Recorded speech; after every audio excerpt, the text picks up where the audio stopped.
Good afternoon. My colleagues and I are strongly committed to bringing inflation back down to our 2% goal. We have both the tools we need and the resolve that it will take to restore price stability on behalf of American families and businesses. Price stability is the responsibility of the Federal Reserve and serves as the bedrock of our economy.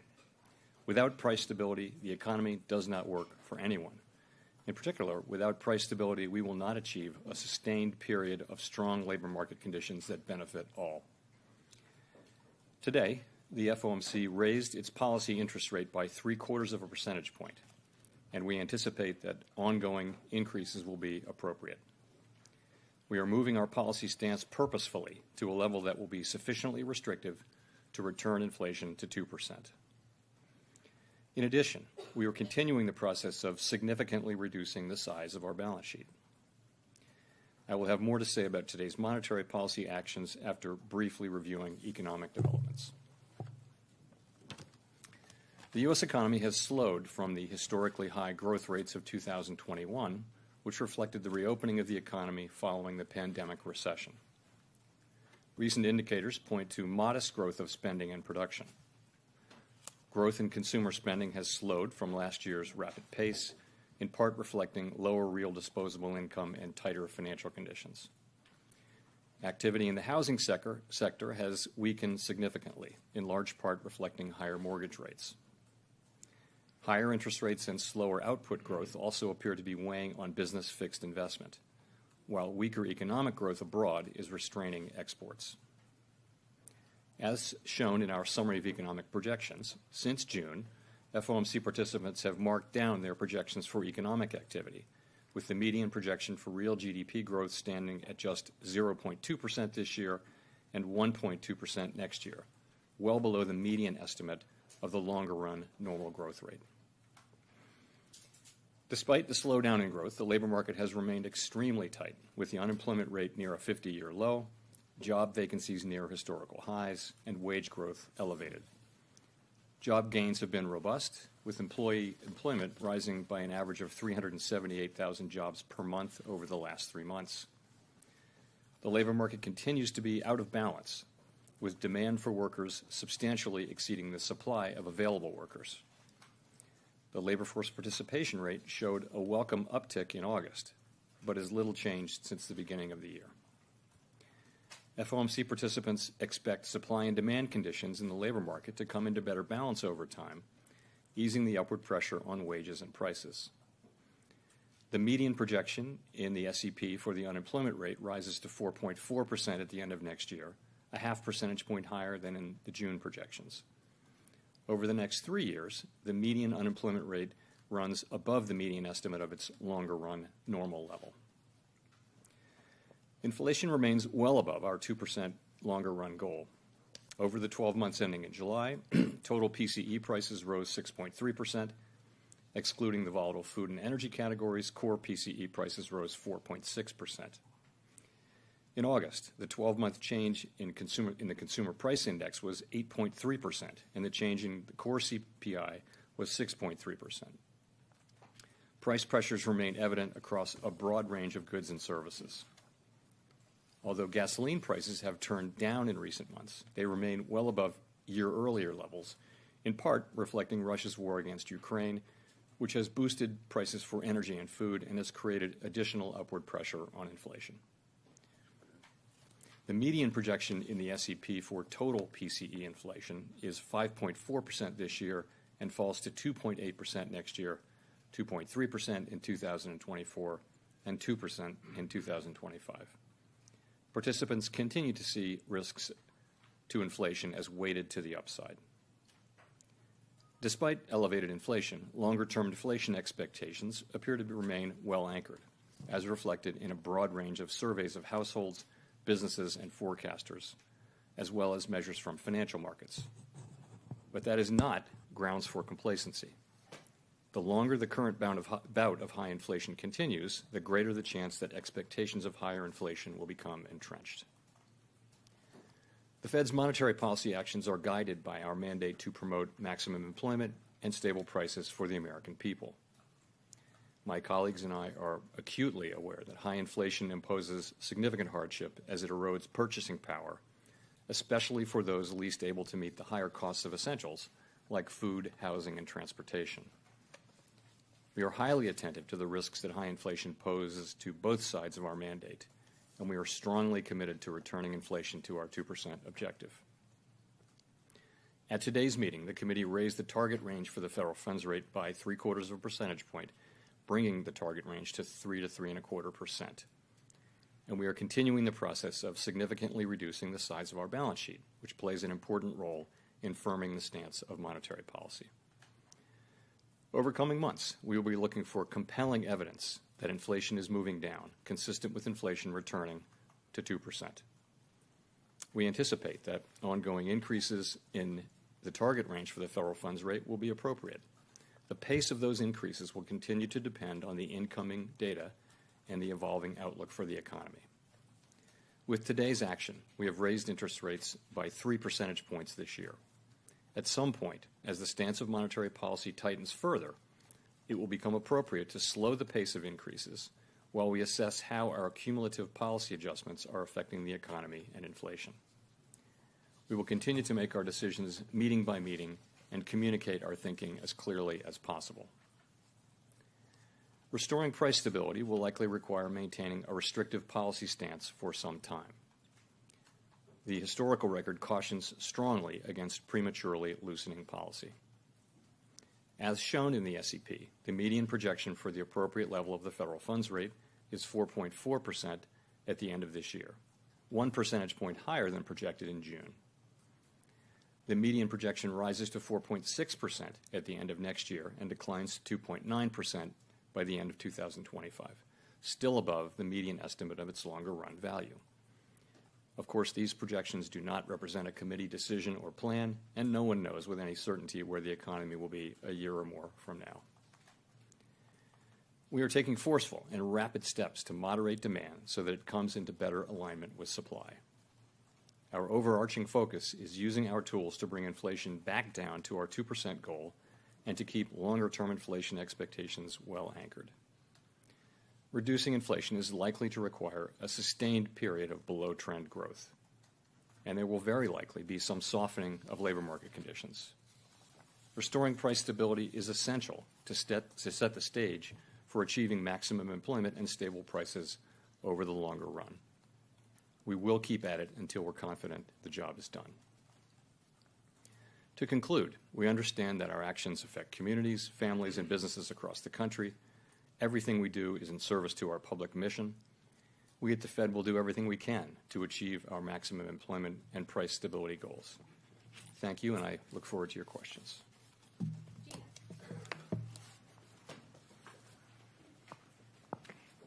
Hi, Chair Powell. Thank you for taking our questions. Gina Smiley from the New York Times. I wonder if you could give us a little detail around how you'll know when to slow down these rate increases and how you'll eventually know when to stop. So I will answer your question directly, but I want to start here today by saying that my main message has not changed at all since Jackson Hole. The FOMC is strongly resolved to bring inflation down to 2%. And we will keep at it until the job is done. So the way we're thinking about this is the overarching focus of the committee is getting inflation back down to 2%. To accomplish that, we think we'll need to do two things in particular to achieve a period of growth below trend and also some softening in labor market conditions to foster a better balance between demand and supply in the labor market. So on the first, committee's forecasts and those of most outside forecasters do show growth running below its longer-run potential this year and next year. On the second, though, so far there's only modest evidence that the labor market is cooling off. Job openings are down a bit. As you know, quits are off their all-time highs. There's some signs that some wage measures may be flattening out but not moving up. Payroll gains have moderated, but not much. And in light of the high inflation we're seeing, we think we'll need to, and in light of what I just said, we think that we'll need to bring our funds rate to a restrictive level and to keep it there for some time. So what will we be looking at, I guess, is your question. So We'll be looking at a few things. First, we'll want to see growth continuing to run below trend. We'll want to see movements in the labor market showing a return to a better balance between supply and demand. And ultimately, we'll want to see clear evidence that inflation is moving back down to 2%. So that's what we'll be looking for. In terms of reducing rates, I think we'd want to be very confident that inflation is moving back down to 2% before we would consider that.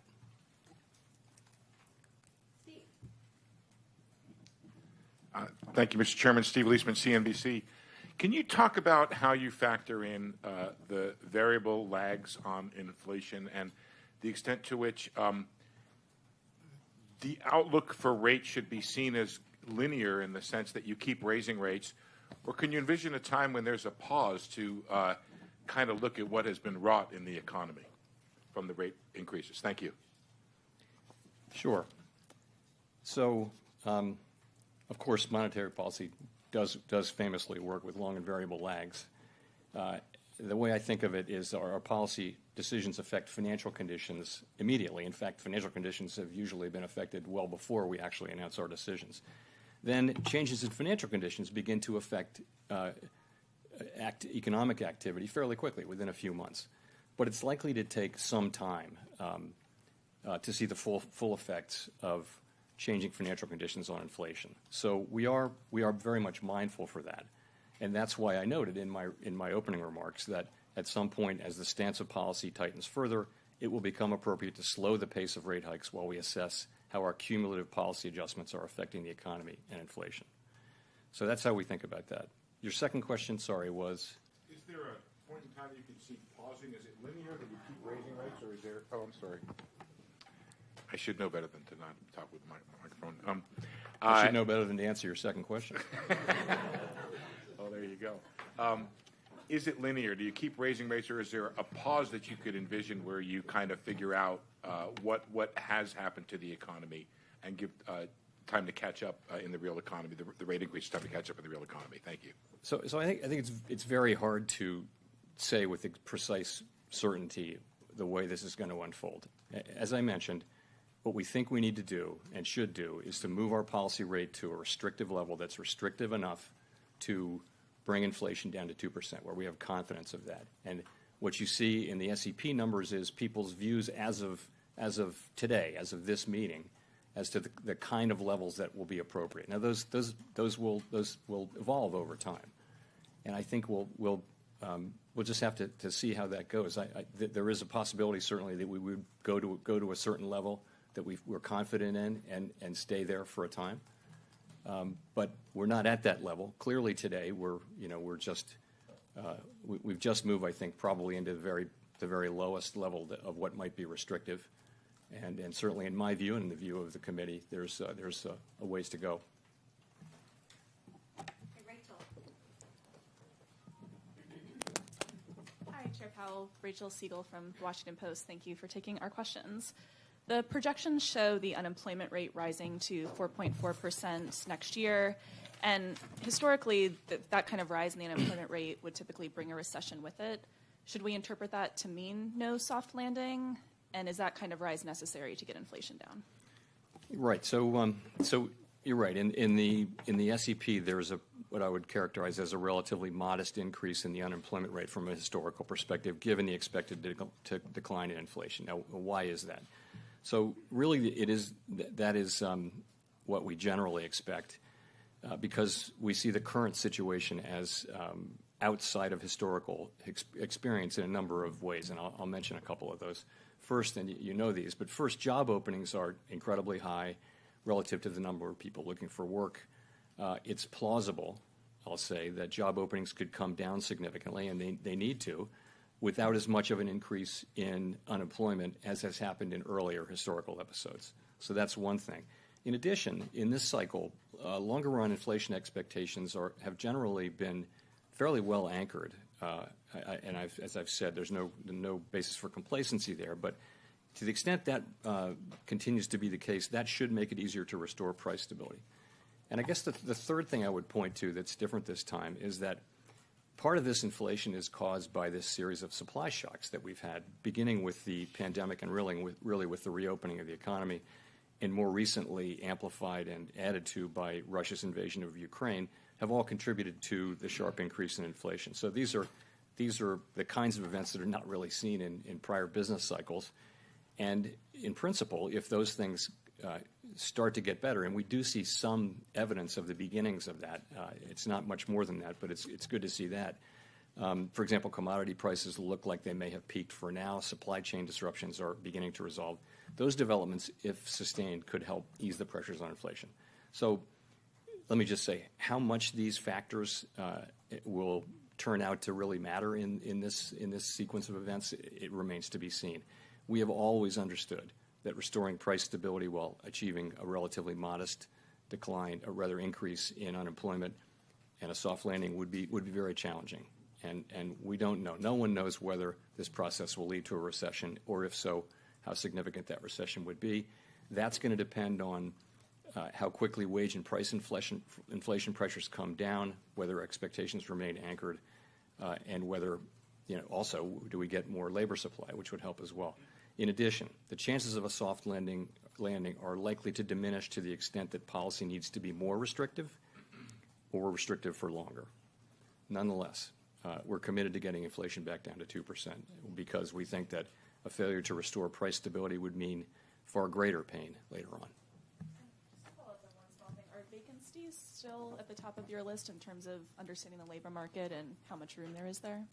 Yes, vacancies are still almost 2-to-1 ratio to unemployed people. That and quits are really very good ways to look at how tight the labor market is and how different it is from other cycles, where generally the unemployment rate itself is the single best indicator. We think those things have for quite a time now really added value in terms of understanding where the labor market is.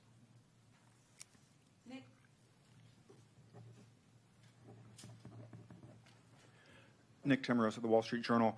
You said not too long ago in describing the policy destination, there's still a way to go. But I imagine you have to have some idea about how you're thinking about your destination, whether it's a stopping point or a pausing point. And so I was wondering if you could discuss how you are thinking about, as the data come in, where that destination is, how it's moving up if inflation doesn't perform as you expect. Do you want to have a policy rate that's above the underlying inflation rate, for example? And do you have an estimate for where you think the underlying inflation rate might be in the economy right now? Well, so again, we believe that we need to raise our policy stance overall to a level that is restrictive, and by that I mean is meaningfully putting meaningful downward pressure on inflation. That's what we need to see in the stance of policy. We also know that there are long and variable lags, particularly as they relate to inflation. So it's a challenging assessment. So what do you look at? You look at broader financial conditions, as you know. You look at where rates are, real and nominal in some cases. You look at credit spreads. You look at financial conditions indexes. We also, I would think, and you see this this is something we talked about today in the meeting, and talk about in all of our meetings, and you see this, I think, in the committee forecast. You want to be at a place where real rates are positive across the entire yield curve, and I think that would be the case if you look at the numbers that we're writing down, and think about you measure those against some sort of forward-looking assessment of inflation expectations. I think you would see at that time you'd see positive real rates across the yield curve, and that is also an important consideration.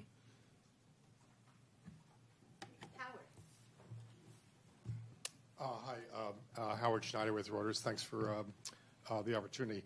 I just want to be clear on the steps.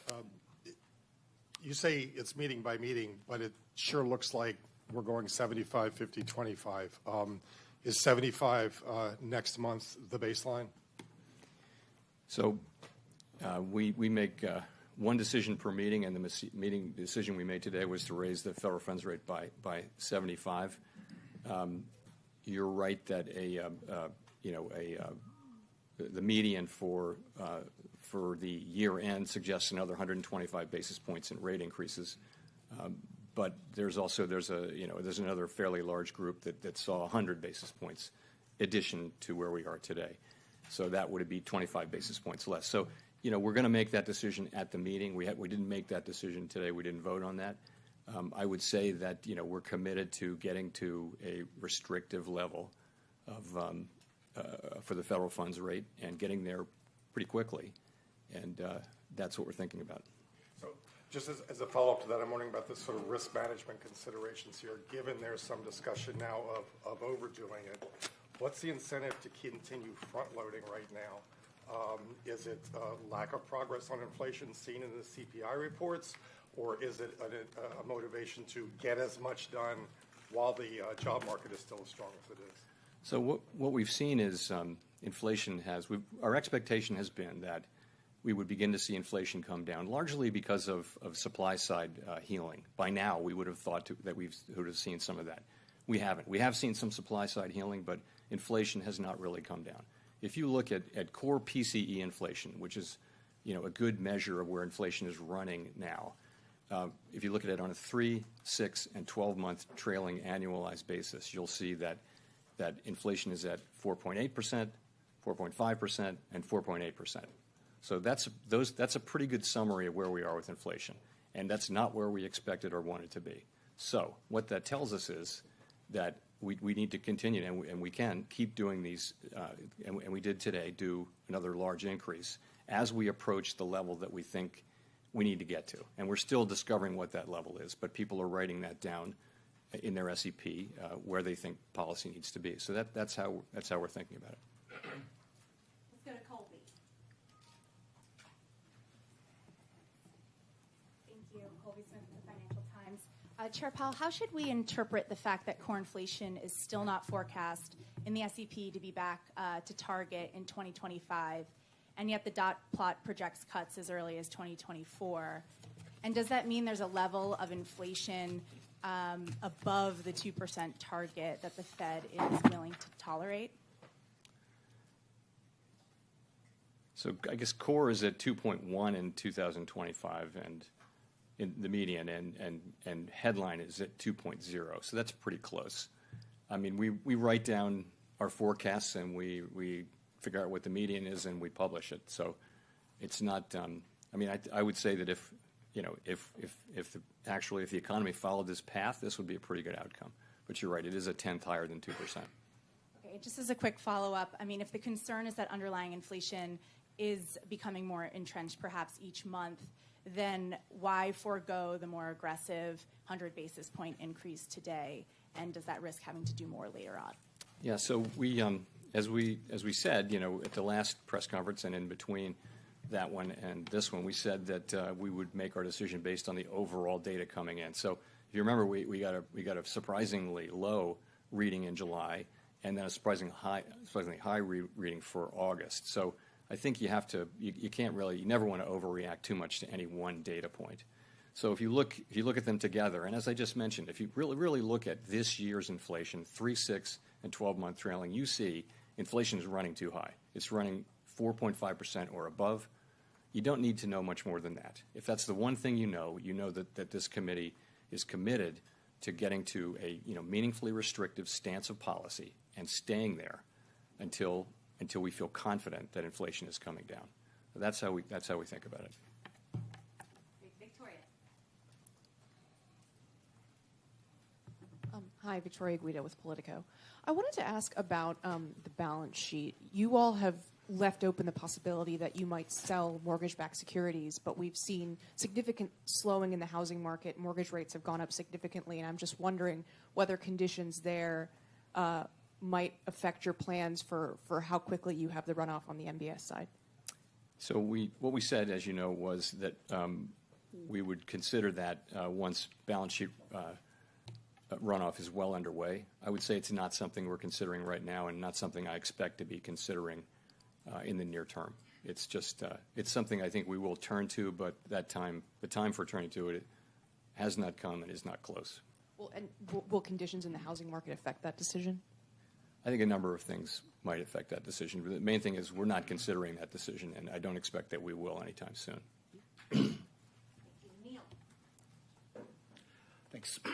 Neil Irwin with Axios. A number of commentators have come to the view, and including over at the World Bank, that simultaneous global tightening around the world creates a risk of a global recession that's worse than is necessary to bring inflation down.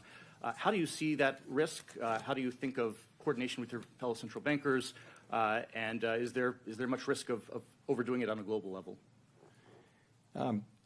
So we actually, my colleagues and I, a number of my FOMC colleagues and I just got back from one of our frequent trips to Basel, Switzerland, to meet with other senior central bank officials from around the world. We are in pretty regular contact, and we exchange. Of course, we all serve a domestic mandate, domestic objectives, in our case, the dual mandate, maximum employment and price stability. But we regularly discuss what we're seeing in terms of our own economy and international spillovers. And it's a very ongoing, constant kind of a process. So we are very aware of what's going on in other economies around the world and what that means for us and vice versa.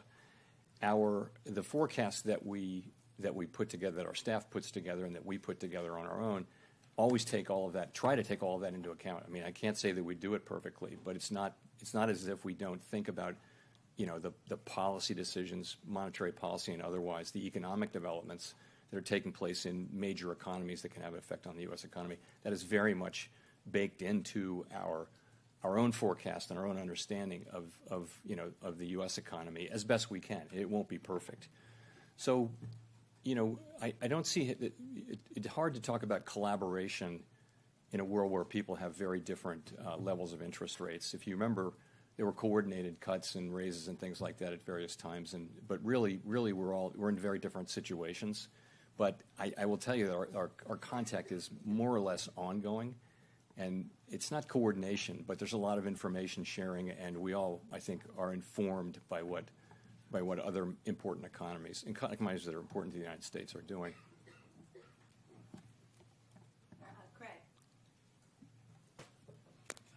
Craig Torres from Bloomberg. Chair Powell, you talked about some ways the higher interest rates are affecting the economy, but we've also seen a resilient labor market with durable consumption, strong corporate profits. And I'm wondering what your story is on the resilience of the economy. After all, you and your colleagues said, well, we started tightening in March when we were talking about interest rates in the future. And indeed, Treasury rates moved up. So we should have had a lot of tightening taking effect. Why is the economy, in your view, so resilient? And does it mean that we might need a possibly higher terminal rate? You're right, of course. The labor market in particular has been very strong, but there are the sectors of the economy that are most interest rate sensitive are certainly showing the effects of our tightening. And of course, the obvious example is housing, where you see declining activity and of all different kinds, and housing price increases moving down. So we're having an effect on interest sensitive spending. I think through exchange rates, we're having an effect on exports and imports. I think so. All of that's happening, but you're right. And we've said this. This is a strong, robust economy. People have savings on their balance sheet from the period when they couldn't spend and where they were getting government transfers. There's still very significant savings out there, although not as much at the lower end of the income spectrum, but still some savings out there to support growth. The states are very flush with cash, so there's a good reason to think that this will continue to be a reasonably strong economy. Now, the data sort of are showing that growth is going to be below trend this year. We think of trend as being about 1.8% or in that range. We're forecasting growth well below that, and most forecasters are. But you're right. There's certainly a possibility that growth can be stronger than that, and that's a good thing because that means the economy will be more resistant to a significant downturn. But of course we are focused on the thing I started with, which is getting inflation back down to 2%. We can't fail to do that. if we were to fail to do that, that would be the thing that would be most painful for the people that we serve. So for now, that has to be our overarching focus. And you see that, I think, in the SEP, in the levels of rates that we'll be moving to reasonably quickly, assuming things turn out roughly in line with the SEP. So that's how we think about it.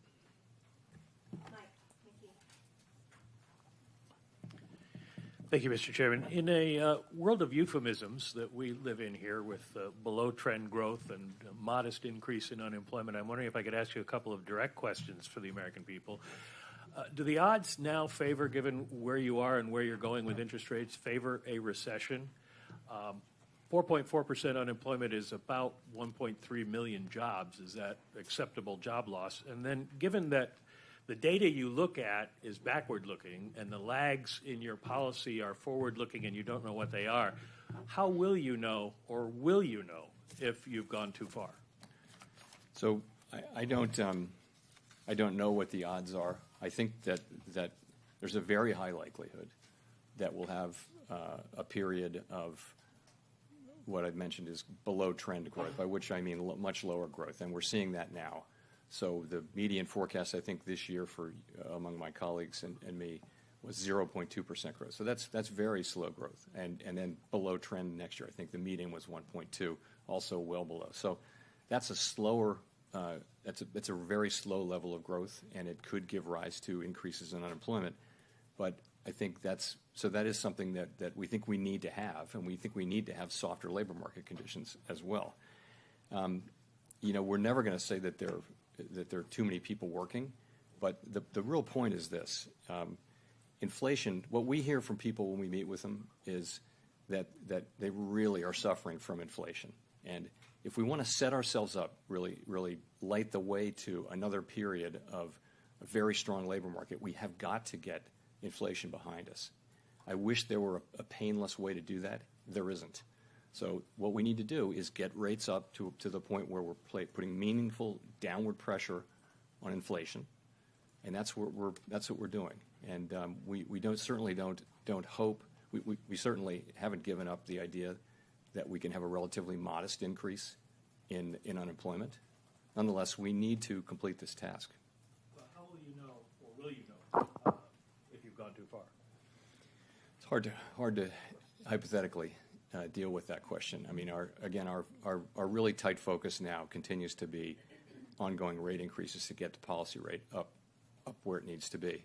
And as I said, you can look at this SEP as today's estimate of where we think those rates would be. Of course, they will evolve over time. Thanks. Chris Rugaber, Associated Press. I wanted to follow up with what you just mentioned about the labor market. You've said several times that to have the labor market we want, we need price stability, and you've suggested maybe there isn't a trade-off in the long run. But in the short run, there is a lot of concern, as people have been expressing here, about higher unemployment as a result of these rate hikes, or as a result of the rate hikes. So can you explain, though, what about high inflation now threatens the job market? I mean, you seem to suggest that high inflation will eventually lead to a weaker job market. So can you spell that out a little more for the general public and how that would work? So for starters, people are seeing their wage increases, their wage increases eaten up by inflation. So if your family is one where you spend most of your paycheck, every paycheck cycle, on gas, food, transportation, clothing, basics of life, and prices go up the way they've been going up, you're in trouble right away. You don't have a cushion, and this is very painful for people at the lower end of the income and wealth spectrum. So that's what we're hearing from people is, it very much that inflation is really hurting. So how do we get rid of inflation? And as I mentioned, it would be nice if there were, a way to just wish it away, but there isn't. We have to get supply and demand back into alignment, and the way we do that is by slowing the economy. Hopefully, we do that by slowing the economy, and we see some softening in labor market conditions, and we see a big contribution from supply side, improvements and things like that. But none of that is guaranteed. In any case, our job is to deliver price stability, and I think you can think of price stability as an asset that just delivers large benefits to society over a long period of time. We really saw that for a long time. The United States had 2% inflation, didn't move around much, and that was enormously beneficial to the public that we serve. And we have to get back to that and keep it for another long period of time. To pull back from the task of doing that is you're just postponing. The record shows that if you postpone that, the delay is only likely to lead to more pain. So, I think we're moving to do what we need to do and do our jobs, and that's what you see us doing. Thank you for taking the question, Mr. Chairman. Edward Lawrence for Fox Business. So you had said that Americans and businesses need to feel some economic pain as we go forward. How long from here should Americans be prepared for that economic pain? How long? I mean, it really depends on how long it takes for wages and more than that, prices to come down, for inflation to come down. And what you see in our projections today is that inflation moves down, significantly over the course of next year, and then more the next year after that. And I think once you're on that path, that's a good thing, and things will start to feel better to people. They'll feel lower inflation. They'll feel that the economy's improving, and also if our projections are close to right, you will see that that the costs in unemployment they're meaningful, and they're certainly very meaningful to the people who lose their jobs, and we talk about that in our meetings quite a lot. But at the same time, we'd be setting the economy up for another long period. This era has been noted for very long expansions. We've had 3 of the 4 longest in measured history since we got inflation under control. And that's not an accident. So when inflation is low and stable, you can have these 9, 10, 11, 10-year, expansions. And you can see what we saw in 2018, 19, and 20, which was very low unemployment, the biggest wage gains going to people at the low end of the spectrum, the smallest racial gaps that we've seen since we started keeping track of that. So we want to get back to that, but to get there, we're going to have to get supply and demand back in alignment, and that's going to take tight monetary policy for a period of time. As a follow-up, what is that economic pain in your mind? Is it job losses? Is it higher interest rates on credit cards? What is that economic pain? So it's all of those things. Higher interest rates, slower growth, and a softening labor market are all painful for the public that we serve. But they're not as painful as failing to restore price stability and then having to come back and do it, down the road again, and doing it at a time when actually now people have really come to expect, high inflation. If the concept of high inflation becomes entrenched in people's economic thinking about their decisions, then sort of getting back to price stability, the cost of getting back to price stability just rises, and so we want to avoid that. We want to act aggressively now and get this job done and keep at it until it's done. Thank you, Chairman Powell. Nicole Goodkind, CNN Business. Existing home sales have fallen for 7 months straight. Mortgage rates are at their highest level since 2008.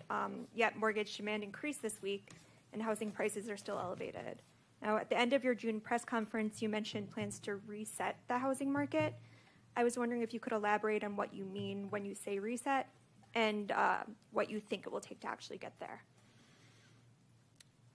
So when I say reset, I'm not looking at a particular specific, set of data or anything. What I'm really saying is that we've had a time of a red hot housing market all over the country, where, famously houses were selling to the first buyer at 10% above the ask before even seeing the house, that kind of thing. So there was a big imbalance between supply and demand. Housing prices were going up at an unsustainably fast level. So the deceleration in housing prices that we're seeing should help bring sort of prices more closely in line with rents and other housing market fundamentals. And that's a good thing. For the longer term, what we need is supply and demand to get better aligned so that housing prices go up at a reasonable level, at a reasonable pace, and that people can afford houses again. And I think we probably in the housing market have to go through a correction to get back to that place. There are also longer run issues though with the housing market. As you know, it's difficult to find lots now close enough to cities and things like that. So builders are having a hard time getting zoning and lots and workers and materials and things like that. But from a sort of business cycle standpoint, this difficult correction should put the housing market back into better balance. Shelter made up such a large part of this hot CPI report that we saw. Do you think that there is a lag and that we will see that come down in the coming months, or do you think that there's still this imbalance that needs to be addressed? I think that shelter inflation is going to remain high for some time. We're looking for it to come down, but it's not exactly clear when that will happen. So it may take some time. So I think hope for the best, plan for the worst. So I think on shelter inflation, you just got to assume that it's going to remain pretty high for a while. Okay, we'll go to Jean for the last question. Hi, Jean Young with Market News. You've talked about the need to get real rates into positive territory, and you said earlier that policy is just moving into that territory now. So I'm curious, how restrictive is rates at 4.6% expected? Is that expected to be next year? How restrictive? So I think if you look, when we get to, let's assume we do get to that level, which I think is likely.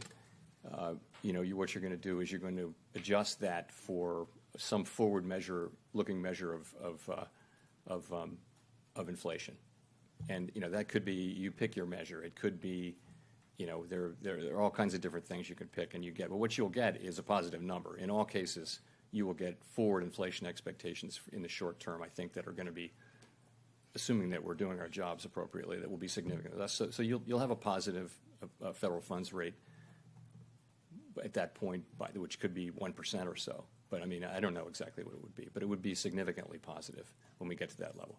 And let me say, we've written down what we think is a plausible path for the federal funds rate. The path that we actually execute will be enough. It will be enough to restore price stability.